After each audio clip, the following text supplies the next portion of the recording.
jumping back onto the shed building, whatever it is, and I want to now paint the stone in at the bottom, which just frames the building.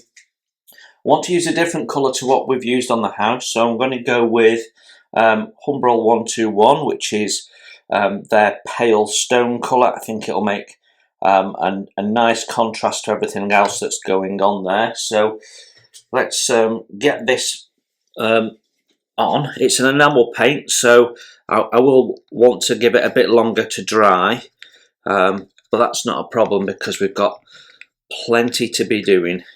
Right, we've just thinned it down with a bit of white spirit, so I think we're good to go there. So I'm using, what am I using? Number 4.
Right, we'll give that about half an hour and then we'll come back and give it a second coat. So I found a great picture on the internet of what appears to be the same type of guttering as this, really nicely weathered. So I'm using this as my inspiration. Hopefully you can see that picture in the top corner. So what I want to do whilst I've got this washout is just pre-shade the painted gutters. So we're just going to liberally put the wash on, let it settle in all the crevices and stuff, and use that as a pre-shade to what we're going to do. And as you can see from that picture, we've got quite a bit planned one way or another. So let's get on with that. I'm not worried, just a comment, it's been a little while perhaps since we looked at this. I'm not worried about the ejector pins and things in the gutter, because we're going to be filling that with a little bit of snow or leaves or a combination of both. So I'm all right with it staying there because I know I'm covering it up. But if you're not covering it up, it absolutely needs to come out. A round file just up and down the inside to get rid of that, I think. Anyway, we can now get stuck in with a big brush and just liberally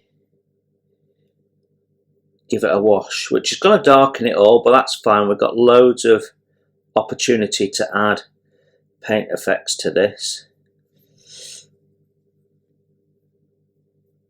And I don't mind showing the joints because the joints and things are going to be areas that we're going to weather around rust and the like.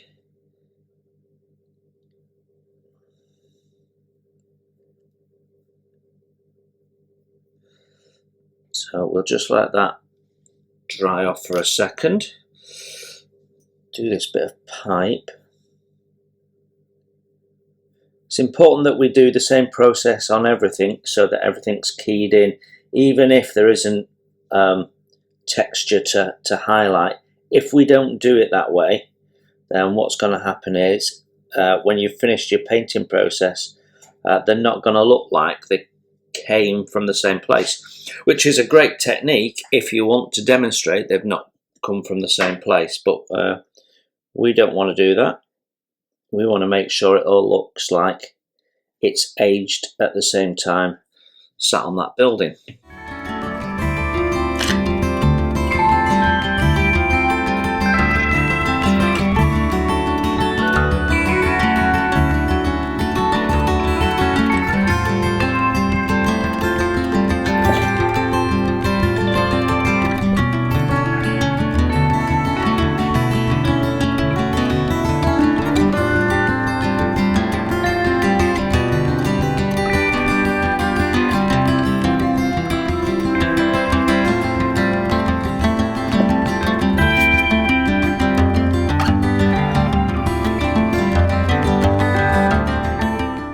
Now at this stage I'm not worried about direction, I'm not worried about streaking and that sort of stuff.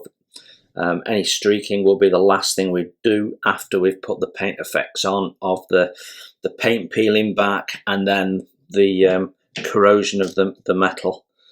Right, I think we're going to... Okay, that's everything given a pre-shade, so my next process is to clean up. Okay, I have just finished dry brushing. I'll take some photographs so you can get a better look. It's quite subtle. I've used some special dry brushing paint formulated for dry brushing by Mig Ammo. I will be having a video coming out looking at the product and giving it a better review. But I quite enjoyed using it. It's quite handy. I had a little mess first, and you can see I've been able to get quite a good effect on this oil can using two different colours. I've used the white first because I want to see how thick it was, and then I've gone over with this one for Panzer Grey. And I wanted to see what sort of effects I could get ready for putting the white camouflage onto here. So yeah, I'm quite happy with that. When it comes to painting the white camouflage, I'm going to do that by brush. Looking at the reference pictures I've got, and I've only got a couple, it looks quite scrappy, so I don't think it was put on in the field with a spray gun, which it could have been, but I don't think it was in this instance. It looks like it's been painted on with a brush, so probably the paint was just in a pail with a brush and slapped on. And then of course, because it was a water-based paint that you're supposed to wash off, it did weather quite heavily quite quickly, so we can mess around with all of that sort of stuff. So what I don't want is a uniform even white, which I'd get from an airbrush. So I want to put it on with a brush, and I think that's going to help a little bit. Anyway, some bits and pieces to pick out on this first.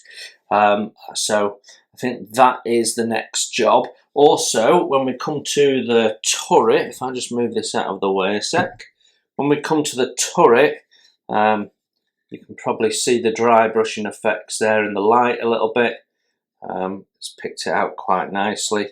But we've got the bin damaged painting, so we're going to want a fair amount of rust on there, some scratching and bits and pieces. So got a little bit of work to do on that to make that look okay. But before we can do any of that, I want to put the decals on, because we need to understand how much of the decals is left on.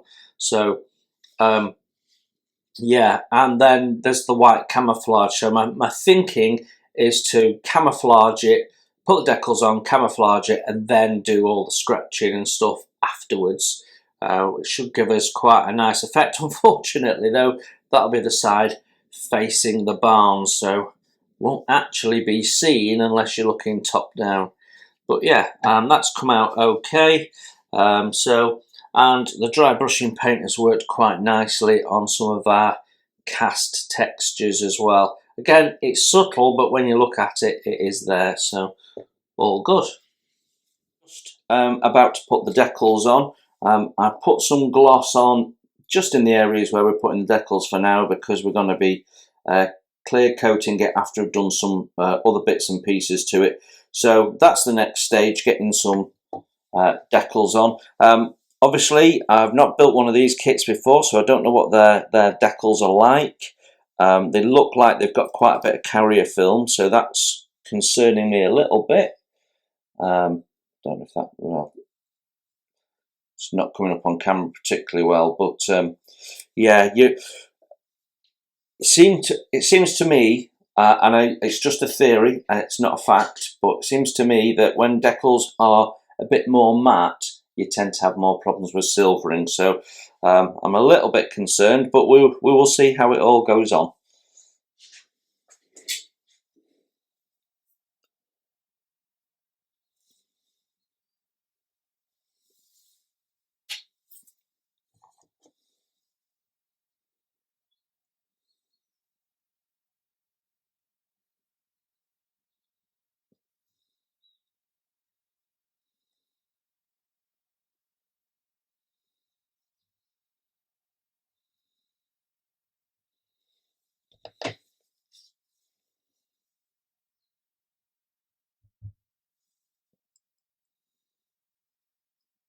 They're actually quite thick decals.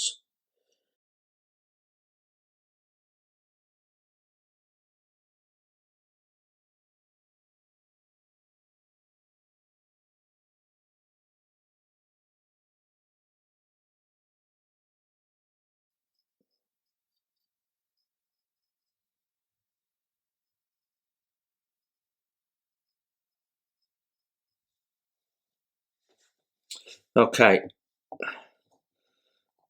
so that's our turret number on. Obviously on the bin we've got quite a bit of dents and scuffing and stuff to paint in, so that will help with that one.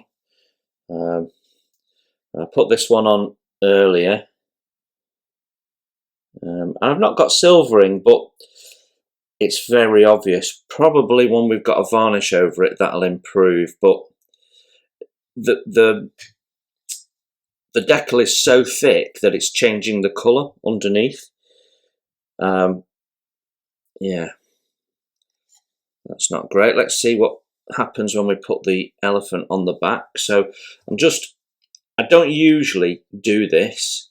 I know a lot of people will put some microset or similar down on the surface where you're putting the decal down first, or they put it in with the water that you're soaking it with. And I generally don't, because with decent decals, cartograph decals for example, what you've basically done is you've put softener on a very thin decal, and the chances of that ripping and break and coming apart while you're positioning it are very, very high. So I never do it, but unless it's a Tamiya decal, which are really thick. But these also look really thick, so I'm putting a bit of microset down first,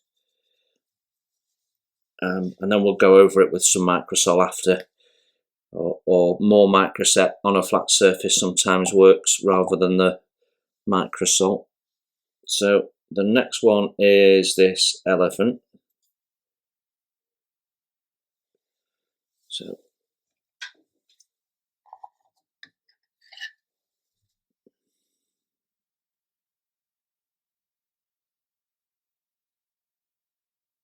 and you know it's thick when you look at the decal, when it's not on anything and you can't see through it, because it's the decal film is that thick. It's sort of hazy. Yeah, right. I've just put a bit more microset on the brush, and we're going over the top of it and basically squeegeeing out any air. I have got a small imperfection in that surface, so I'm just going to put a pin mark in and punch a hole in it, and that will just help squeegee any air out of that, which it has done nicely. Yeah, I think these are going to need a little bit of softening to fully sit. Fortunately, they're all going on flat surfaces, so yeah. Another telltale sign that you've got a very thick decal is once you put some softener on, they're not wrinkling. And that one hasn't wrinkled at all, although it seems to have settled quite well. Just going to go over that. Okay, I'm going to leave that for a sec and we'll have a look at the main tank body. So we've got a smaller elephant to put on there and a couple of national markings. So we'll get them soaking.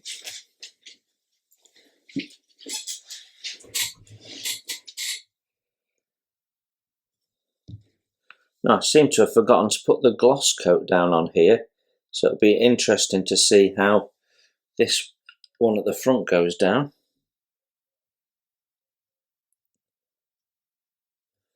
So that's my microset.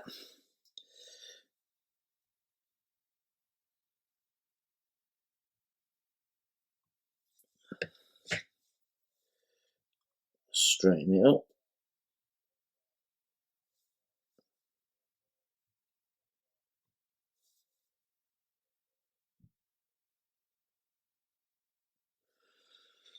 There we go, that's our elephant on. So next job is put a cross on the side here. Let's see.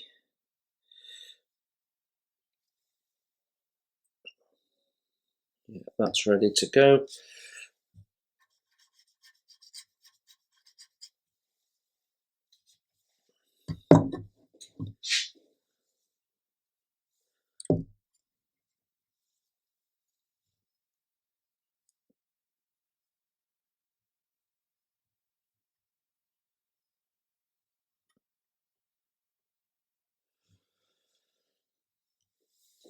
Okay,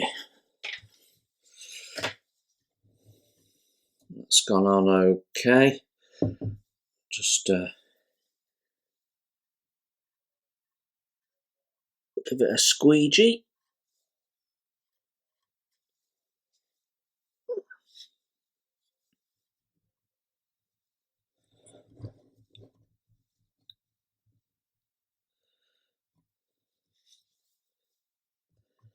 We're aiming for the middle of the cross to be roughly in line with the edge of the turret ring opening. Roughly. There we go.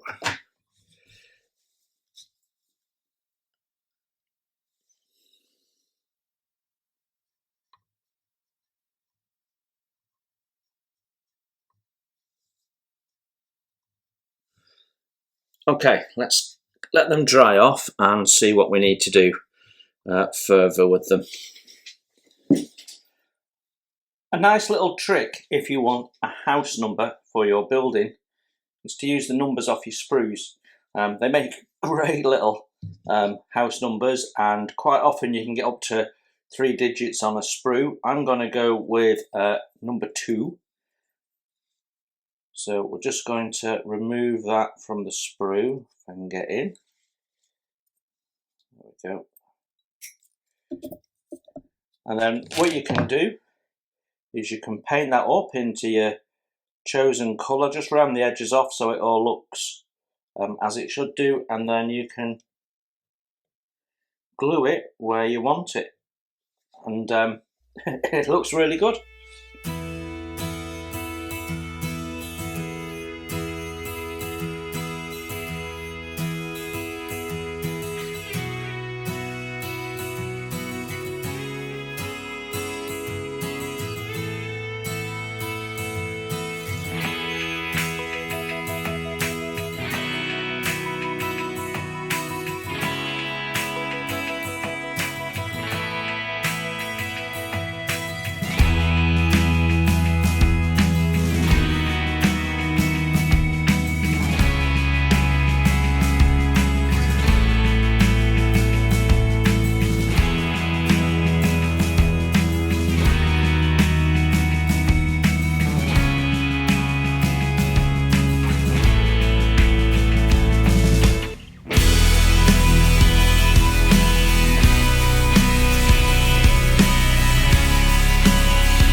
Next thing we want to do is start adding a bit of definition to this. We've put a dark wash around the doors and the woodwork, and that's got the door where I wanted. We've still got the handle to put on and paint the little handle plate there. But the next thing I want to do is put a little bit of definition into this stonework here and around the edges. So I'm going to use Wash for Grey Decks because it's to hand, and it's sort of the colour I would have been trying to get to anyway. And at the same time, we can use it for putting the wet staining, or the first of 2 different colours I want to put on the wet staining. So I want to put this down, and then I'm going to use dark wash for wood decks because it's that much darker on top of that. So we'll have 2 stages of damp staining on the bottom of the fences and the gate and what have you. So I need to get that mixed up because I've not used it for some while, and then we'll get going. A little tip when you're using these things, it's quite handy to put them in something like a little palette dish, so that if you get any drips, it's not getting on your mat. They fit just nice, actually. Okay, so we're going to get some out and make a wash.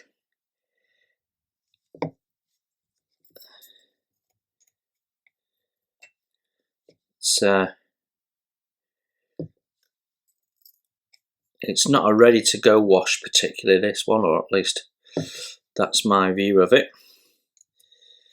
There we go. So we've got some out, and we can see it's quite sludgy, that. Put that to one side, and we're just going to use some white spirit to get that where we want it to be, really.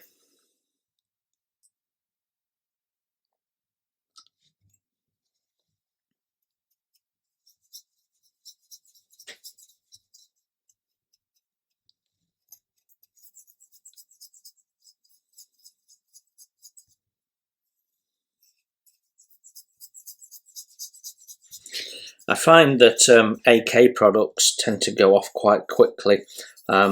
It's not the reason I've stopped buying them. I've stopped buying them because of their behaviour as a company, but I don't buy AK products anymore, but I'm going to use up the ones that I have. This one is on the way to being no longer usable. You can see it's getting gritty, but because we're pin washing, we can avoid the lumpy bits that we can't dissolve.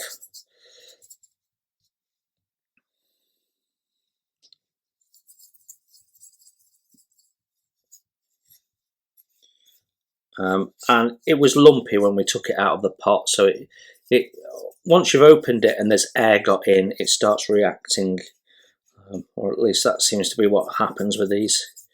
But I've not just had it with their washers, I've had it with their paints going off and going hard, so I just don't buy their stuff anymore. Anyway, enough of that. Let's get on with getting this washed down and adding a little bit of detail to our house here.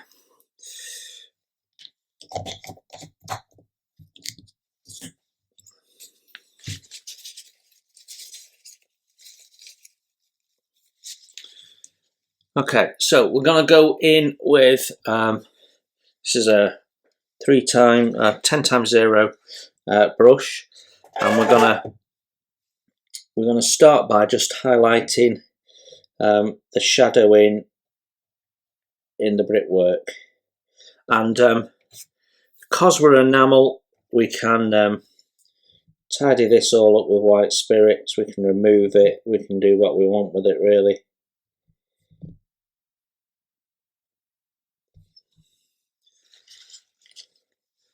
I'm just going to go in with a, there you go, just neaten that up with a cotton bud there. You can see that's already adding quite a bit of definition.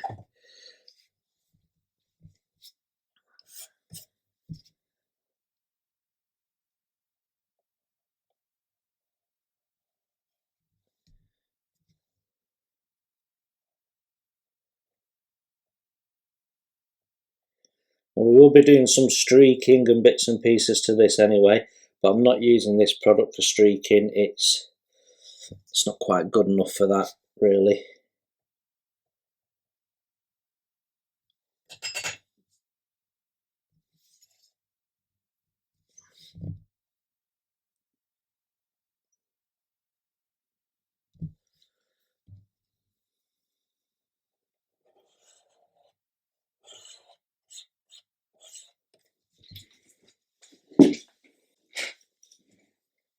So we're just putting it in wherever we want, a little bit of shadow. It just brings that detail out a little bit.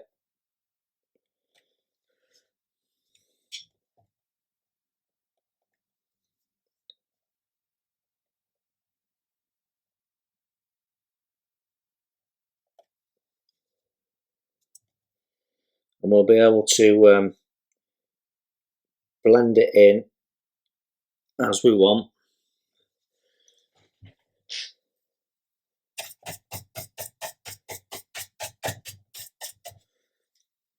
I have just gone round and blown down the part before we've started, but I do seem to have quite a bit of dust at the moment knocking about. Okay, and we can do this on the top of the stonework here as well. And what I'm going to do here is I'm going to paint the whole of the top of that stone and make that a fair bit darker.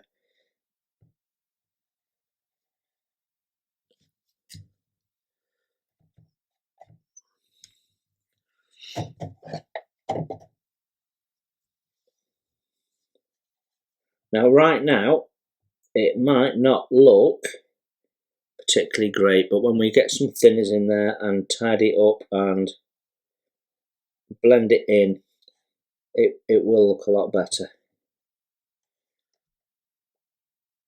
And I've got quite a bit of weathering to do on the bottom here.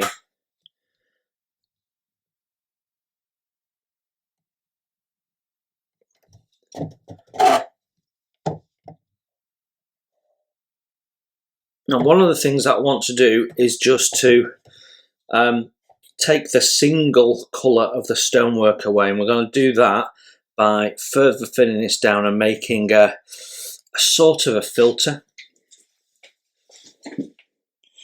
So I'm simply putting a little bit of white spirit in my palette there. The palette is actually a blister pack for tablets. They're quite handy for doing small work like this. And then I'm going to take one loaded brush and mix that in, and it basically becomes dirty thinners.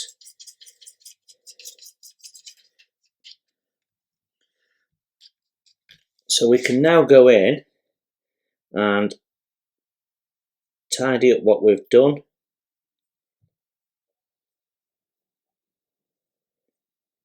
Using our dirty thinners and paint that over the stonework, and you can see instantly what that's doing is it's breaking up the monotone colour of the stonework there and just bringing it to life a little bit.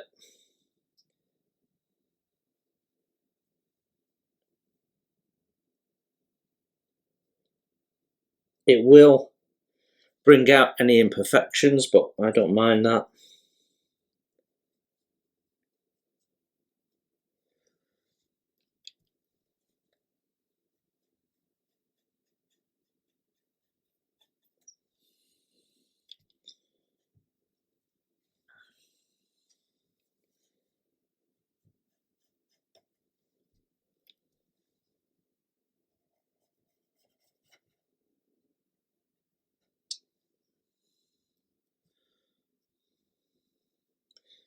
I'm just going to tidy up.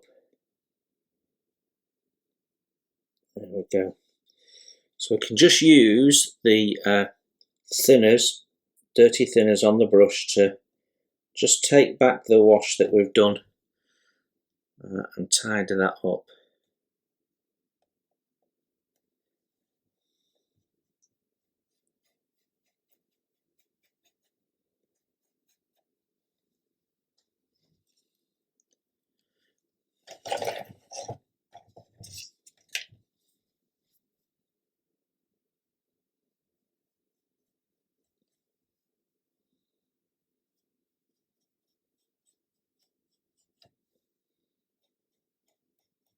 And we can use the excess there to add colour to the stonework. So we can see already that is starting to look where we perhaps would want it to be, and it's just a matter of keep hacking away at it, adding colours, adding thinners, moving things around till you've got what you want. So the top of the door frame there looks really new compared to the rest of it, so I'm just going to go over it with our wash and tone that down a little bit, and it's as simple as that.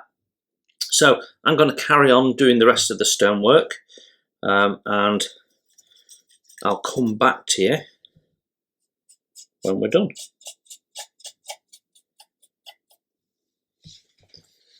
Well, that's it for the washing the filter for now. You can see that's already darkening it up. Probably too dark right now, but we haven't finished with it. Got another colour to put in, and then we've got to start doing some weathering around underneath the eaves, and then we've got some streaking to do, so hopefully it'll all tie in at the end. If not, we'll just airbrush it all grey again and start again. But I'm hoping to avoid that, in all honesty. So with that, we've still got our grey out. We've got the fences to do, but I also want to visit the barn and do the same thing with the stonework there. So we use a different colour on the stonework. You can see it's a paler colour. I've not done the bricks yet on this, but I can use the same process to just darken that down a little bit, which will just add a little bit of value. And we mustn't forget that we've got the step there for the house, so we'll perhaps do the step next job.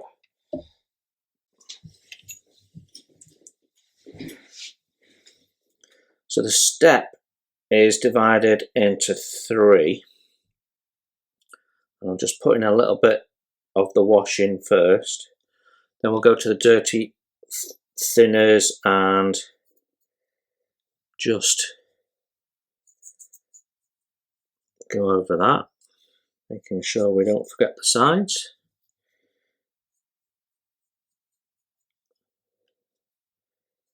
And obviously we've got a lot more to do with the step, that'd be quite grimy. And then whilst that thinners is still wet, we're just going to go back in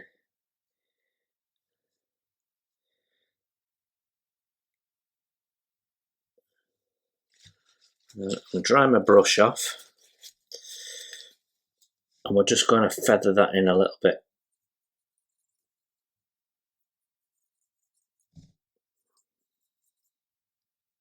There we go. And we can darken the very bottom of the step by just dabbing the brush along.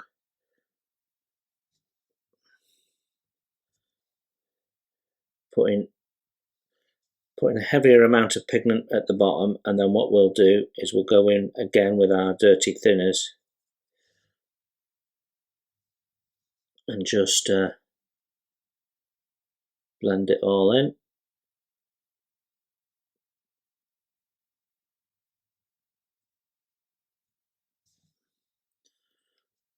Being careful not to create any tide marks, so just dappling it.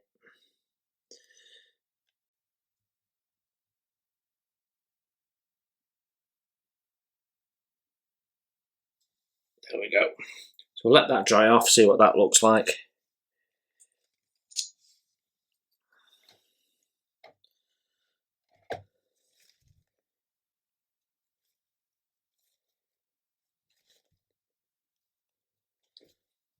Forgot to dust it, didn't I?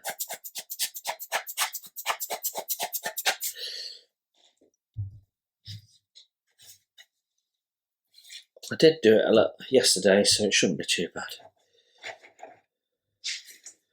And then we can go in with our dirty thinners, and by just putting those blobs on, we're just adding a little bit more than what we've got in the dirty thinners. Dirty thinners themselves are getting a little bit dark now, actually, because we keep going in, and that's building up the pigment levels in there. But that's fine, we want it a bit grimy.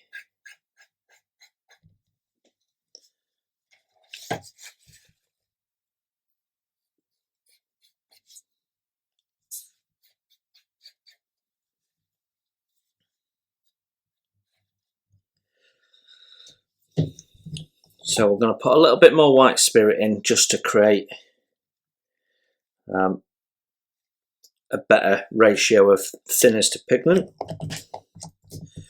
I'm going to clean my brush in there, mix it all in, and then we can just, that's a little bit too dark for what I wanted, so I'm just going to lift some of that out.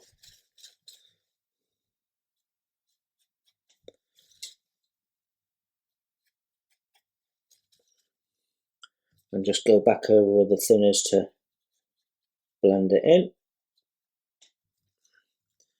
That looks a bit more natural now.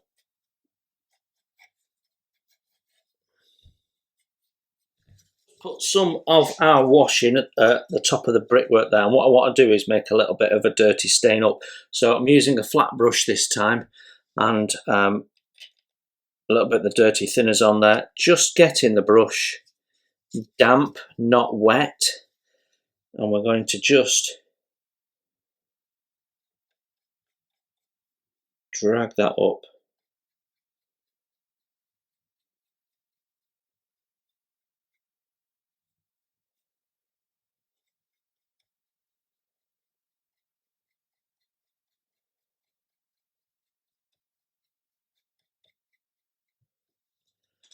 Like so. And we'll see what that looks like when it dries. We've got a little bit more to do, so we'll do the same on the other side. So I'll show you what we're doing. Just putting a little bit down, start in the corner where we want a little bit more, drag it along the bottom, and then build it up a little bit on the other edge there, like that.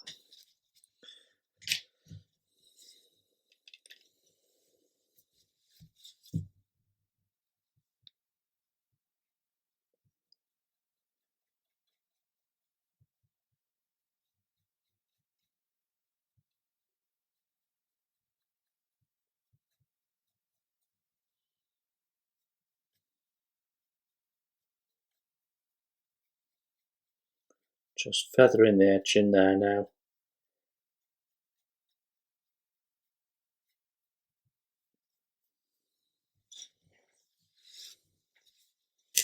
There we go. Let's see what that looks like when that dries. So now I want to look at doing the bottom of the fences. So see if we can zoom in a little bit closer.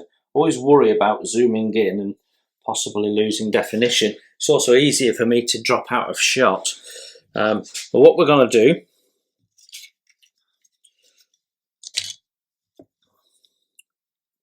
is we're going to put our wash starting in our gaps there, which is going to just further highlight the fence panels at the bottom here, and then we're going to put the wash on heavy at the bottom, and then where we've got the join of the fence panels, it sort of works up. When you look at wooden fence panels like this and they're drying out, they dry from the top down. So where you've got this gap and you've got water between the moisture between the two bits of wood, they dry out more slowly on those edges. So that's you get this sort of raised line, and none of them are the same because it depends on how closely in contact the panels are with each other and so on. So you can see what we're doing there. It's just giving us, like I say, we'll go on with a different colour inside of that. So I'm going to just take that one up a little bit higher.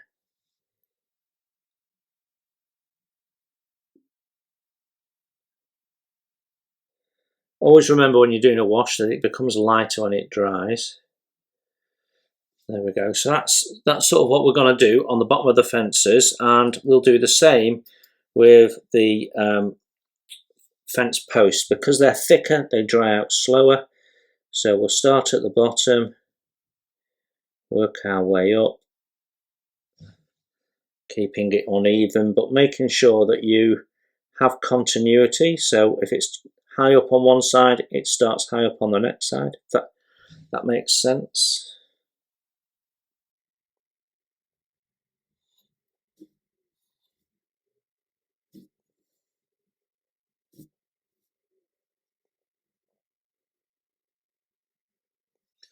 There we go, so that's our fence posts done. So we just need that to dry off, and then we can put our next colour on. So I'm going to crack on with that, and I'll come back to you when we are done. Okay, so we've finished doing the fence panels with our wash. You can see it's giving us a slightly dark effect. So we give you an idea what this is going to look like when we've got the fence posts in place. Now, of course, it's all matte at the moment, but it will ultimately be given a bit of a gloss varnish, so it'll look wet. I've got another colour to go on there, like I say, but we can now see the fence panels more clearly. They look old. They look like they're going to look like they're damp. And then, of course, we'll have a little bit of snow in front of them, and possibly a little bit on the top of the fence posts and what have you. So I'm quite happy with that so far. So we'll see what happens when we put our next colour on, which is this dark wash for wood deck, which has got a bit more of a brown tinge to it. And the idea is it won't go quite as far up. It'll be lower down because it's sort of darker and looks a little wetter, if that makes sense. If a colour can look wet. So yeah, that's the idea. So we're nearly there. What we'll do is we'll put that on in exactly the same way, let it dry, a little bit of gloss varnish to make it look damp, and then we can glue all that into place on the diorama. Right, our weathering effect is now dry, so we can go in with the next colour, which is our dark wash for wood deck. So we've given this a good shake up. It's another enamel. And we're just going to do the same process, but we're going to do it so that the first one is sort of the larger effect. So just going to go in at the bottoms there and sort of emulate it, but lower down, if that makes sense. And that will just give us a nice effect that we've got multiple layers. And what I'm aiming for is something that shows a little bit of dampness, so we will put a gloss over it in the end.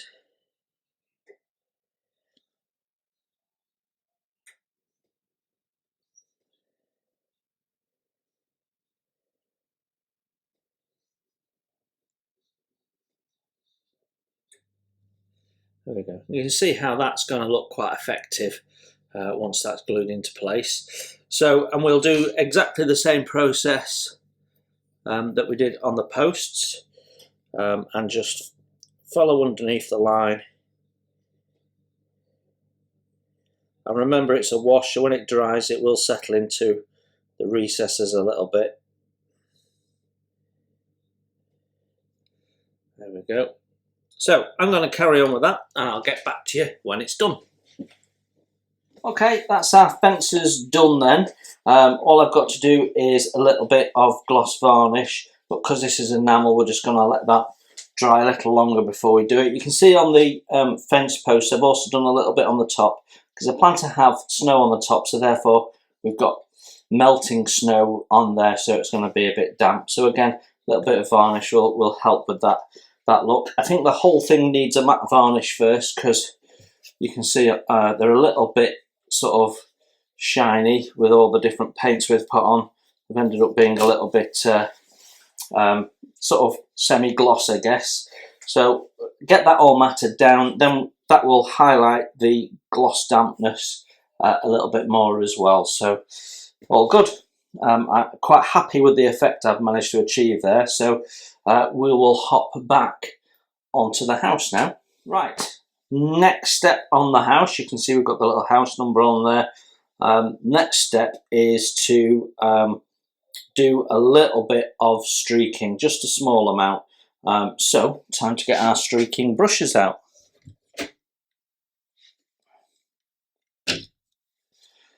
Okay. Going to go with Winter Grime, and basically what we're going to do is a little bit of streaking, anything that's sort of proud of the plaster surface, and then underneath the roof line there, and possibly a couple of places where we've got some pits where we could use that as a sort of a dirt trap that runs over time, sort of thing. So that's the general idea. So I guess my my best bet is to start at the top.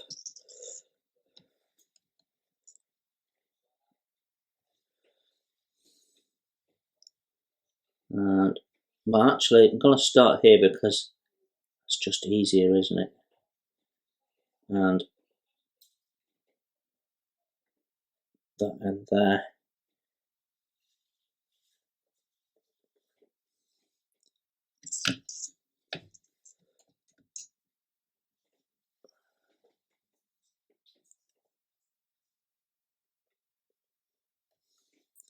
So let's start with that. See how we get on.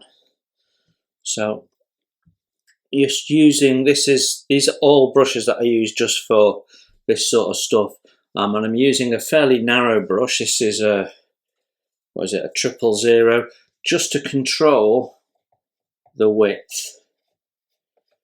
And it's dry, there's no thinner on it at this stage.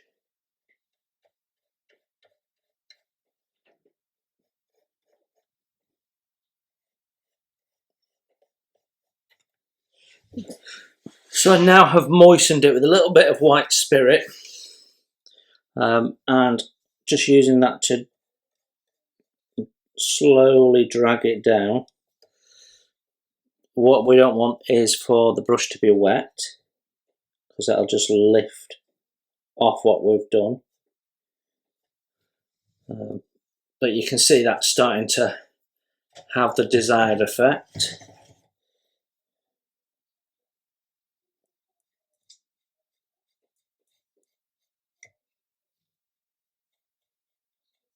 Just keep reapplying it until you get the effect that you're looking for. So it was a bit light there, and there.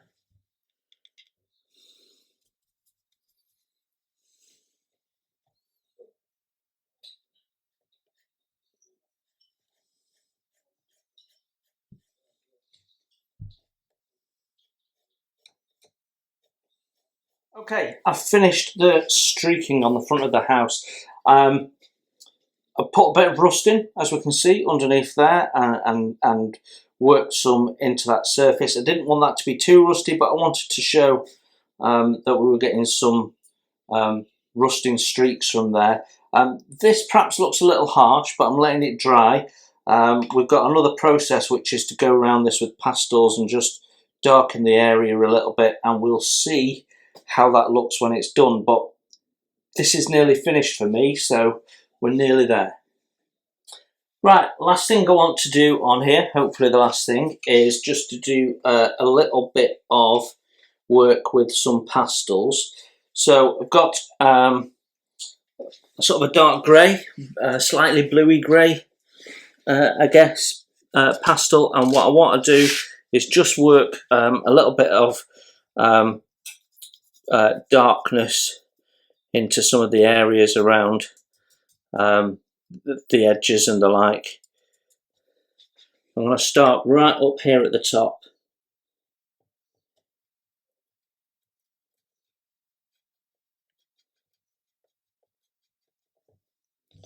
And then I'm using this, so I'm applying it with a stubby brush. So it's been trimmed down a little bit. It's a 000 brush, old, what type of brush is it?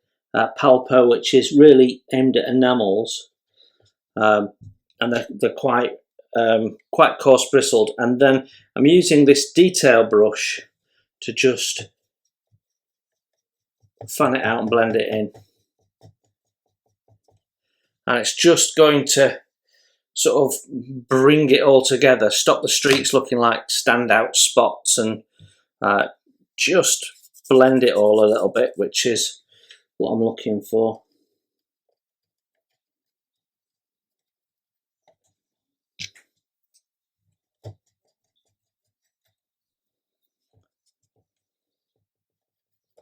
And we just keep going until we think we've got what we're looking for.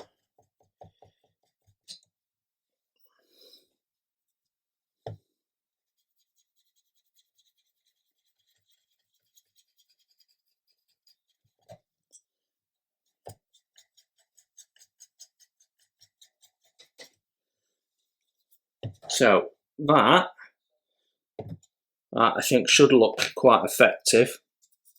I want it a little heavier at the roof edge, because you can see how we've got a crisp white up against that. I just want to soften that edge a little bit,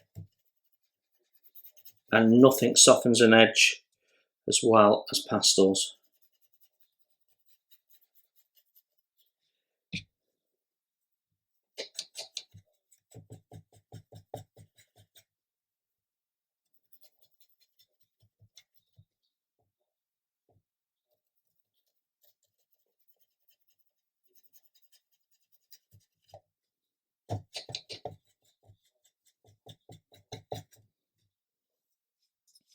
And we should be able to apply some around this edges to support this. There we go. Just help blend that in a little bit as well. And then at the bottom here, we can do the same, and it just adds a sort of aged look, I suppose.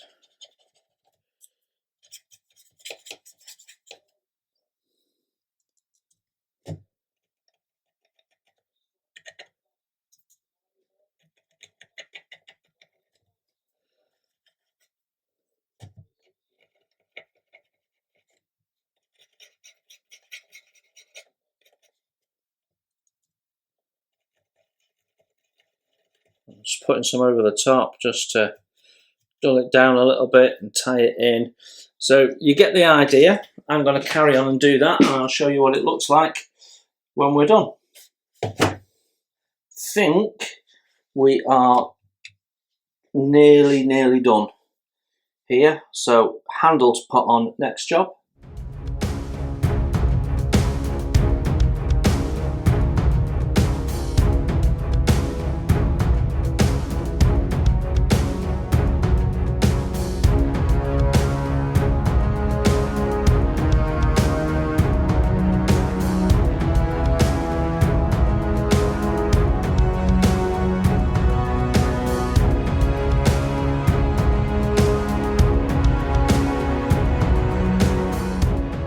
Right then, I have added the glazing to our house, and I've done the barn at the same time.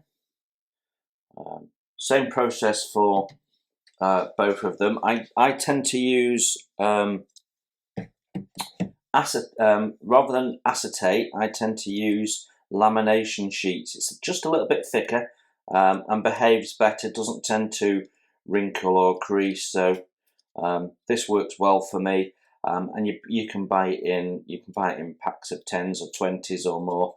So you know, a pack of 10 will probably last you years and years and years. So it's not expensive. Yeah,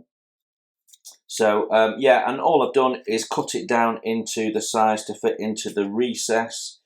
You can see there we've fitted it into the recess. And you can probably see, I'm not sure if you can see on camera, the little dark patches, that's where the glue is. So it's just been glued in with, well, I used Plastic Magic in this instance, but any liquid poly would do. And all you do is just touch the brush on the side and let it capillary in very carefully. And the reason why I use the Plastic Magic is because you get this really thin brush, which is ideal for that pinpoint application of glue. So so you can see I've not got any frosting or anything from the adhesive. So we do need to dirty the windows up a little bit, and then the next job is a pair of curtains. I've not made curtains for a long time. In fact, I'm not even sure I ever have. I can't remember ever making curtains. So I think my approach is going to be pretty similar to when I make a tarpaulin. So we'll be using some tissue paper. Right, curtain making time. So we're going to use tissue paper for this, and I'm going to follow the process that I use for making tarpaulins, which is to say we're going to take some tissue paper and then we're going to soak it in fairly heavily watered down PVA, mould it into shape and paint it. First of all, I'm going to cut some of the tissue paper, and the quality of the tissue paper here is really important. You want the sort of tissue paper that they use for packing out shoes and that sort of stuff, because it's usually quite thick, heavy gauge. The craft tissue paper can be a little bit too thin, and some other packing tissue papers can be very thin. So the gauge of it is quite important. When we're going to soak it in water and PVA, what you don't want is it just falling apart. So it's got to be relatively thick. So other than that, your colour is a little bit immaterial, because as a general rule you're going to paint it. Now what we need is, because we're going to make curtains, is we need 2 curtains which are going to be larger than this, because they've got to cover the opening in the back there. So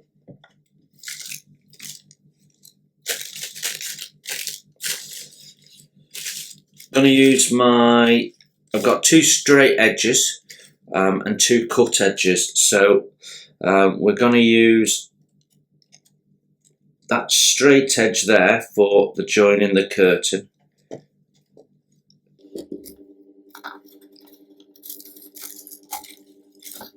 Right, I was interrupted there by the postman delivering my parcel from Edward that I ordered 5 weeks ago. Postal strikes are somewhat annoying. Okay, so what you can see is we cut it to be much wider.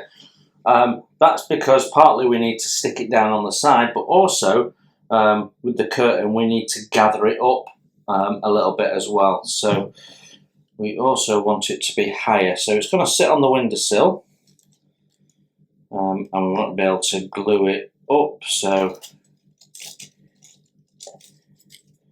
that's about the right size. We'll cut this one to the same.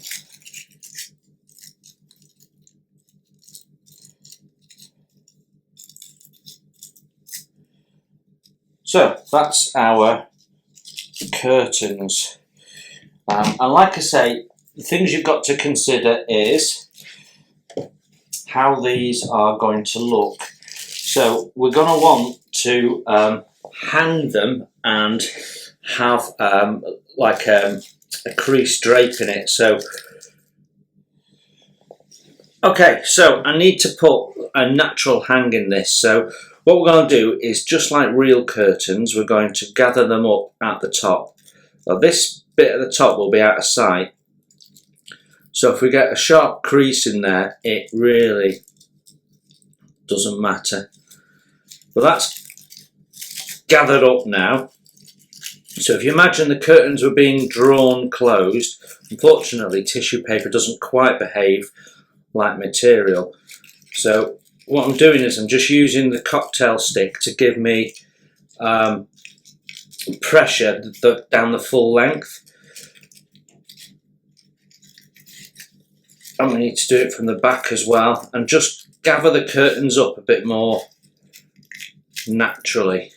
Now I'm going to have the curtains closed on this. It saves me having to do anything behind the window, like wallpaper and that sort of stuff.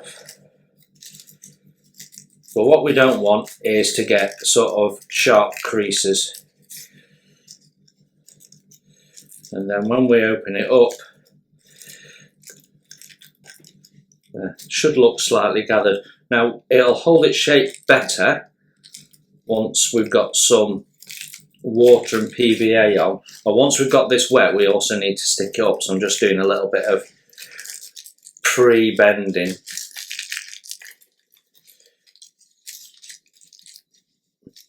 Okay.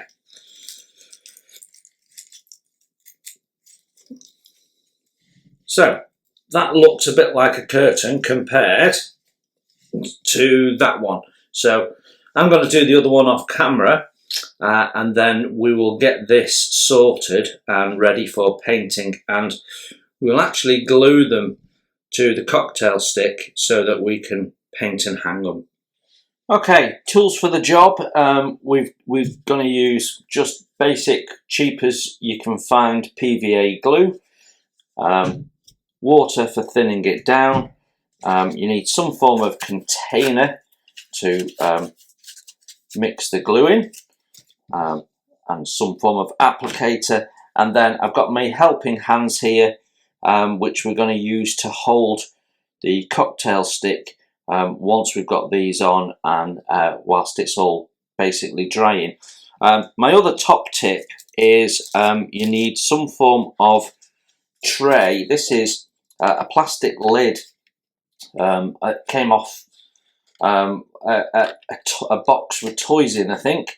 But you need some form of plastic tray where you're not going to make a mess of your cutting mat. So I've had this a little while. You can see it's a little bit scratched, and basically when I've finished and any glue that's left on here is dried, I just peel it off and I can reuse it. So it's a good little way of protecting yourself from getting glue everywhere.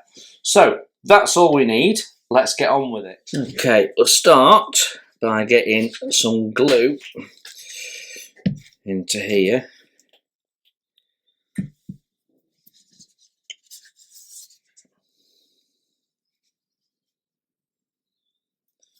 And an old bottle top is a great way of doing this.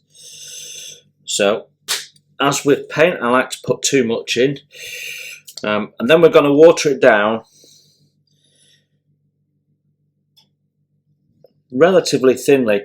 So the reason we water it down is we want there to be enough glue in there to make this hold the shape we put it into, but we don't want so much so that you've got this sort of shiny, lumpy appearance. Any thick lumps of it will just dry into a shiny puddle, and we don't want it to go on like a glue. We want it to go on like a thick water, really. So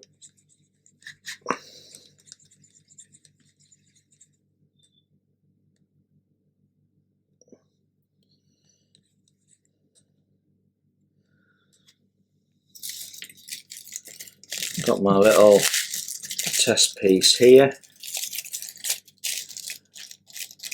See, we can spread that on quite thinly, and the water will soak in and make this a little bit more malleable. You can see it's starting to soften already.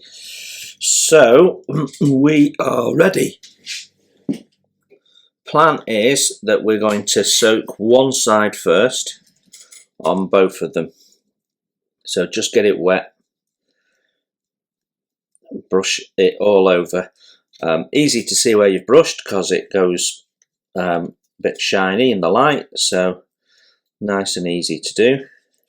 Now, if you're doing tarpaulins and things like that, you want to leave this over what you've shaped it over, so it can dry in the shape that you want, and then you can lift it off and paint it. So let's just do this other one. Quite often what I'll do is I'll drape these over things like plastic tarpaulins that have been modelled in the set, and take it off just so I can put some creases in the way I want them, or what have you. If you've seen the picture of my First World War truck diorama and the tarpaulin on there, that model came with no tarpaulin, so the tarpaulin was completely fabricated.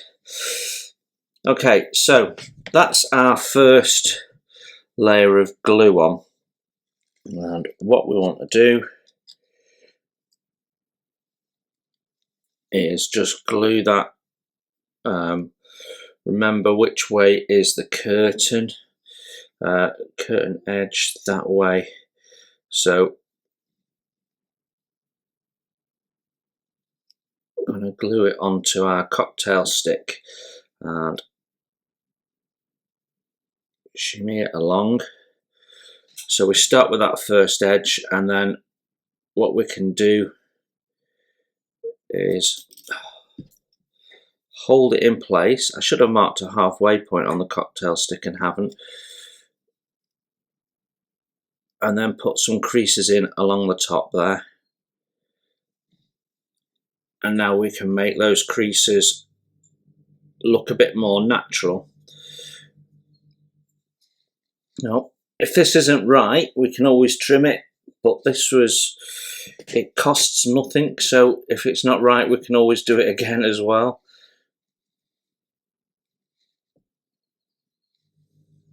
Okay, so hopefully that's a set of curtains that's going to fit where I need it to be. And then when we've painted it, hopefully that'll look okay. Question now is, what colour am I going to paint them?